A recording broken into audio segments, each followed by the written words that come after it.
teman-teman, di sini judul materi yang pertama akan kita bahas ialah mengidentifikasi latar belakang, masalah penelitian, tujuan penelitian, manfaat penelitian, dan tinjauan pustaka. Mohon disimak secara baik-baik ya.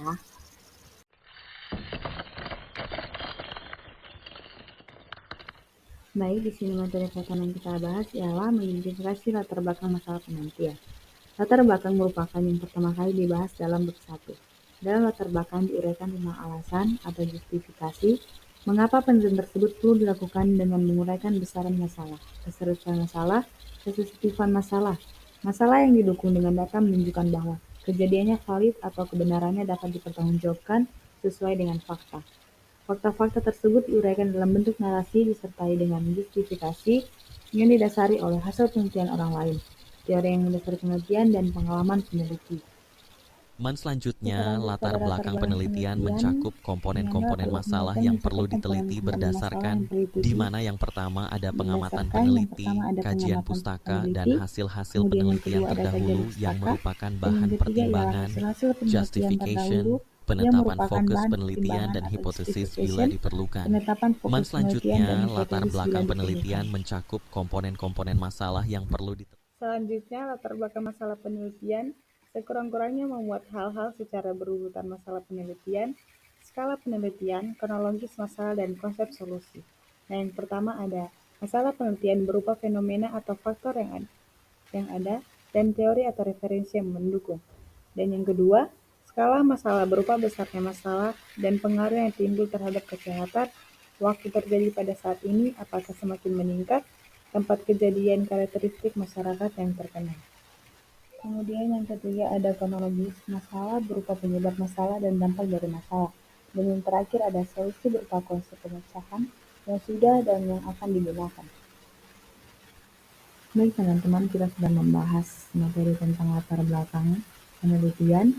Nah, sekarang kita masuk pada contoh kasusnya yang saya sangkut pautkan dengan materi tentang masalah penelitian berupa fenomena atau faktor yang ada dan teori atau referensi yang mendukung. Nah, di sini contoh kasusnya ialah seorang peneliti ingin melakukan penelitian mengenai tinjauan keterlambatan klaim BPJS rawat inap di rumah sakit Dr. Hasan Sadikin. Dia ingin mengetahui sejauh mana keterlambatan klaim berkas BPJS. Dari kasus di atas, buatlah latar belakang penelitiannya. Jadi teman-teman, pada soal tadi diminta buatlah latar belakang pada kasus tersebut. Nah, kita masuk pada pembahasan di mana latar belakangnya ialah klaim BPJS adalah pengajuan biaya perawatan pasien peserta BPJS oleh pihak rumah sakit kepada Badan Penyelenggaraan Jaminan Sosial Kesehatan dan dilakukan secara kolektif dan ditagih kepada pihak BPJS setiap bulannya. Para profesional pemberi asuhan berkewajiban untuk melengkapi dokumen klaim BPJS sebelum diajukan kepada pihak BPJS Kesehatan untuk mendapatkan penggantian biaya perawatan pasien sesuai dengan tarif inap BPJS. Verifikator BPJS melakukan verifikasi berkas klaim tersebut diajukan oleh fasilitas kesehatan dengan tujuan untuk menguji kebenaran dan kelengkapan administrasi, pertanggungjawaban pelayanan yang telah diberikan kepada pasien. Dalam penelitiannya menyebutkan bahwa berkas klaim yang mengalami pending disebabkan oleh ketidaklengkapan berkas rekam medis dan keterlambatan penulisan kode diagnosa maupun tindakan. Ketidaktepatan penulisan kode tersebut disebabkan adanya perbedaan persepsi antara koder dan rumah sakit dengan petugas verifikator BPJS. Hal ini dapat mempengaruhi penentuan besar tarif klaim yang dapat mengakibatkan ketidakakuratan pembiayaan tarif. Baik teman-teman, kita akan masuk pada materi yang kedua ialah tujuan penelitian. Tujuan penelitian adalah suatu indikasi ke arah mana atau data informasi apa yang akan dicari melalui penelitian itu. Tujuan penelitian dirumuskan dalam bentuk pernyataan yang konkret, dapat diamati, dan dapat diukur. Tujuan penelitian memberikan arah bagi suatu pelaksana penelitian. Nah, tujuan penelitian terbagi menjadi dua, yaitu tujuan umum dan tujuan khusus. Tujuan umum ialah pernyataan spesifik yang menggambarkan luaran yang akan dihasilkan dari penelitian yang diusulkan. Dan tujuan khusus merupakan tujuan antara untuk mencapai tujuan umum, harus spesifik dan dapat dicapai dalam waktu yang telah ditentukan, dan dinyatakan dengan tindakan yang menggunakan kata kerja aktif, misalnya mengukur, mengidentifikasi, menentukan, dan membandingkan. Nah, teman-teman, kita sudah membahas tentang tujuan penelitian, dan sekarang kita masuk pada contoh kasus. Seorang mahasiswa rekam medis melakukan penelitian di sebuah rumah sakit dengan judul Efektivitas rekam medis elektronik instalasi rawat jalan di Rumah Sakit Umum Daerah Brebes. Dari kasus di atas, buatlah tujuan penelitiannya. Nah, kita masuk pada pembahasan. Untuk tujuan umum dari kasus di atas adalah untuk mengetahui aktivitas rekam medis elektronik di instalasi rawat jalan di RSUD Brebes, dan untuk tujuan khususnya ialah mengetahui aktivitas rekam medis elektronik ditinjau dari tugas atau fungsi, dan mengetahui aktivitas rekam medis elektronik ditinjau dari rencana atau program, dan mengetahui aktivitas rekam medis elektronik ditinjau dari tujuan dan kondisi, dan yang terakhir, mengetahui aktivitas rekam medis elektronik ditinjau dari ketentuan dan peraturan di Rumah Sakit Umum Daerah Brebes. Lalu kita masuk pada materi ketiga, yaitu manfaat penelitian. Manfaat penelitian menunjukkan seberapa jauh peneliti tersebut bermanfaat bagi pengembangan ilmu pengetahuan dan bagi kegunaan praktis. Kegunaan atau manfaat penelitian adalah menguraikan suatu harapan bahwa hasil penelitian tersebut akan mempunyai manfaat baik praktis maupun teoris. Secara spesifik, manfaat penelitian di bidang apapun sebaiknya mencakup dua aspek, yaitu manfaat praktis atau aplikatif adalah manfaat penelitian dari aspek praktis atau aplikatif, yakni manfaat penelitian bagi program. Dan yang kedua, manfaat teoretis atau akademik adalah manfaat penelitian dari aspek teoritis, yakni manfaat peneliti bagi pengembangan ilmu.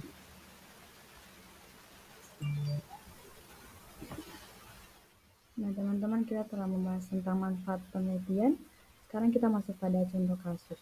Seorang peneliti ingin mengetahui ketepatan penggunaan teknologi medis dengan keakuratan kode diagnosis, sehingga ia melakukan penelitian di sebuah rumah sakit dengan judul hubungan antara ketepatan penggunaan teknologi medis dengan keakuratan kode diagnosis pada diagnosis penyakit anemia, apendisitis, dan diabetes mellitus pada rekam medis rawat inap di Rumah Sakit Islam Jakarta Pondok Kopi tahun 2018. Pada kasus di atas, tentukanlah manfaat penelitian. Kita masuk pada pembahasannya. Yang pertama, aspek teoritis. Hasil dan penelitian diharapkan dapat menjelaskan mengenai hubungan antara ketepatan penggunaan teknologi medis dengan keakuratan kode diagnosis pada rekam medis rawat inap di Rumah Sakit Islam Pondok Kopi Jakarta tahun 2018. Nah, kedua, aspek praktis. Bagi peneliti, dapat dijadikan pengalaman berharga bagi peneliti dalam hal menambah wawasan dan pengetahuan perihal ketepatan penggunaan teknologi medis dan keakuratan kode diagnosis dalam rekam medis. Bagi institusi, dapat dijadikan referensi atau sumber pembelajaran tentang skripsi di Fakultas Kedokteran dan Kesehatan Universitas Muhammadiyah Jakarta. Dan bagi pengisi rekam medis, dapat dijadikan pelajaran dan masukan guna meningkatkan kemampuan dalam menggunakan teknologi medis dan kode diagnosis. Bagi peneliti lain, dapat dimanfaatkan sebagai bahan referensi atau sumber informasi penelitian selanjutnya yang berhubungan dengan ketepatan penggunaan teknologi medis dan keakuratan kode diagnosis dalam rekam medis. Baik teman-teman, kita masuk pada materi yang terakhir, yaitu tinjauan pustaka. Tinjauan pustaka adalah salah satu bagian yang sangat penting dalam sebuah penelitian. Dalam bagian ini, peneliti melakukan peninjauan terhadap literatur-literatur yang relevan dengan topik penelitian. Cara membuat tinjauan pustaka adalah sebagai berikut. Yang pertama, tetapkan nama variabel dan jumlah variabel yang diteliti. Yang kedua, cari sumber-sumber bacaan yang sebanyak-banyaknya dan yang relevan dengan variabel yang akan diteliti. Yang ketiga, lihat daftar isi setiap buku dan pilih topik yang relevan dengan variabel yang akan diteliti. Yang keempat, cari definisi setiap variabel yang akan diteliti pada setiap sumber bacaan, bandingkan antara satu sumber dengan sumber yang lain, dan pilih definisi yang sesuai dengan penelitian yang akan dilakukan. Yang kelima, baca seluruh isi topik buku yang sesuai dengan variabel yang akan diteliti, lakukan analisa, renungkan, dan buatlah rumusan dengan bahasa sendiri tentang isi setiap sumber data yang dibaca. Dan yang terakhir, deskripsikan teori-teori yang telah dibaca dan dari berbagai sumber dalam bentuk tulisan dengan bahasa sendiri.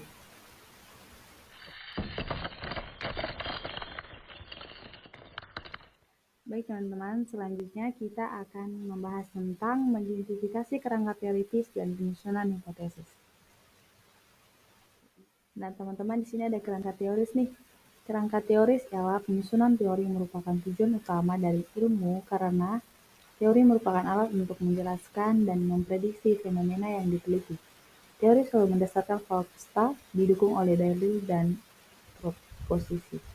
Kerangka teori dalam penyusunannya perlu memperhatikan beberapa prosedur, di antaranya yang pertama ada pencarian literatur atau melakukan kajian pustaka, yang kedua sintesis serta modifikasi terhadap teori satu dengan teori lainnya, mengungkapkan beberapa teori yang digunakan berdasarkan variabel yang diteliti, dilanjutkan dengan menyusun kerangka pemikiran yang sistematis, logis, dan rasional. Baik, kita akan masuk pada contoh kasus teoritis, di mana seorang petugas rekam medis sedang melakukan penelitian dengan judul penelitian gambaran efektivitas dan kepuasan pasien pada unit rekam medis di Rumah Sakit Umum Kota Tangerang Selatan dan RSIA Kemang Medical Care tahun 2007. Dari kasus di atas, tentukan kerangka teorinya. Teman-teman, kita masuk pada pembahasannya, yaitu penelitian ini bertujuan untuk mengetahui kepuasan pasien dan efektivitas pelayanan rekam medis dari indikator Permenkes nomor 129 tahun 2008 tentang standar pelayanan minimal rumah sakit di Rumah Sakit Umum Kota Tangerang Selatan dan RSIA Kemang Medical Care. Pendekatan sistem terdiri dari 6 komponen utama antara lain input, proses, output, lalu feedback, dan terakhir impact. Input merupakan semua hal yang dibutuhkan untuk terselenggarakan pelayanan kesehatan. Proses merupakan semua tindakan yang dilakukan, yakni tindakan medis dan non-medis. Dan output merupakan kumpulan elemen atau bagian yang dihasilkan dari berlangsungnya proses. Umpan balik kumpulan elemen yang merupakan keluaran dan sekaligus sebagai masukan bagi sistem. Impact adalah akibat yang dihasilkan oleh keluaran suatu sistem. Nah, kita masuk pada materi kedua, yaitu kerangka konsep. Konsep adalah generalisasi dari sekelompok fenomena tertentu, sehingga dapat dipakai untuk menggambarkan berbagai fenomena yang sama. Konsep adalah suatu pengertian dasar dari suatu yang akan diteliti. Penentuan kerangka konseptual oleh peneliti akan sangat membantu dalam menentukan arah kebijakan dalam pelaksanaan penelitian. Kerangka konseptual merupakan kerangka pikir mengenai hubungan antara variabel yang terlibat dalam penelitian atau hubungan antar konsep dengan konsep lainnya, dari masalah yang diteliti sesuai dengan apa yang telah diuraikan pada studi perpustakaan. Kerangka konsep yang baik harus memenuhi syarat, yaitu yang pertama ada variabel-variabel penelitian yang akan diteliti harus jelas. Kerangka konsep harus menjelaskan hubungan antara variabel-variabel yang akan diteliti dan ada teori yang mendasarinya. Dan yang ketiga, kerangka konsep jawabannya mudah dipahami. Baik teman-teman, di sini ada contoh kasusnya, yaitu seorang mahasiswa rekam medik sedang melakukan penelitian dan mengambil judul penelitian yaitu hubungan penggunaan rekam medis elektronik dengan kepuasan tenaga kesehatan rawat inap di Rumah Sakit Santo Elizabeth Medan tahun 2023. Dari kasus di atas, tentukanlah kerangka konsepnya. Kita akan masuk pada pembahasannya. Baik teman-teman, pada kasus sebelumnya kita akan masuk pada pembahasan di mana variabel independen adalah penggunaan rekam medis elektronik yang indikatornya merupakan frekuensi penggunaan dan penggunaan waktu harian dengan kategori baik dan kurang. Bisa kita lihat pada kerangka di sebelahnya. Terus berhubungan dengan variabel dependen, yaitu kepuasan tenaga kesehatan dengan indikator respon emosional, penggunaan dan pengalaman yang diberikan dengan kategori puas dan tidak puas. Inilah pembahasan dari soal kasus sebelumnya. Aku nggak mau dengarkan lagi ini. Yang terakhir, sini kita akan membahas tentang hipotesis. Hipotesis adalah suatu asumsi pernyataan hubungan antara dua variabel atau lebih yang diharapkan dapat menjawab pertanyaan penelitian. Hipotesis tidak menilai benar atau salah, tetapi menguji asumsi dengan kata empiris, apakah sahih atau tidak. Hipotesis diperlukan untuk penelitian eksperimen dan analitik. Hipotesis dalam suatu penelitian harus bersifat operasional dan dinyatakan dalam bentuk narasi, bukan hipotesis nol. Sumber hipotesis bisa berasal dari pengalaman dalam klinik, teori maupun dari literatur review. Tujuan hipotesis adalah sebagai berikut. Yang pertama ada sebagai penghubung antara teori dengan fakta. Dalam hal ini hipotesis menggabungkan dua domain. Yang kedua sebagai alat dalam pengembangan ilmu selama hipotesis dapat menghasilkan sebuah penemuan. Yang ketiga sebagai petunjuk untuk melakukan identifikasi dan interpretasi suatu. Nah teman-teman, hipotesis juga mempunyai klasifikasi, di mana yang pertama yaitu hipotesis nol atau H0, hipotesis yang menyatakan tidak ada perbedaan sesuatu kejadian antara kedua kelompok. Yang kedua, hipotesis alternatif atau HA. hipotesis yang menyatakan ada perbedaan suatu kejadian antara kedua kelompok, atau hipotesis yang menyatakan ada hubungan variabel satu dengan variabel yang lain. Dan yang ketiga ada hipotesis asosiatif. Hipotesis asosiatif terjadi ketika perubahan pada satu variabel sehingga terjadi perubahan pada variabel lainnya. Dan yang keempat ada hipotesis sederhana. Hipotesis ini menunjukkan hubungan antara satu variabel dependen dan satu variabel independen. Dan yang kelima, hipotesis untuk hubungan kausal sederhana yang secara matematis ditulis dengan variabel X dan Y. Dan yang terakhir ada hipotesis kompleks. Hipotesis kompleks disebut juga dengan hipotesa multivariat karena memprediksi hubungan antara 3 atau lebih variabel.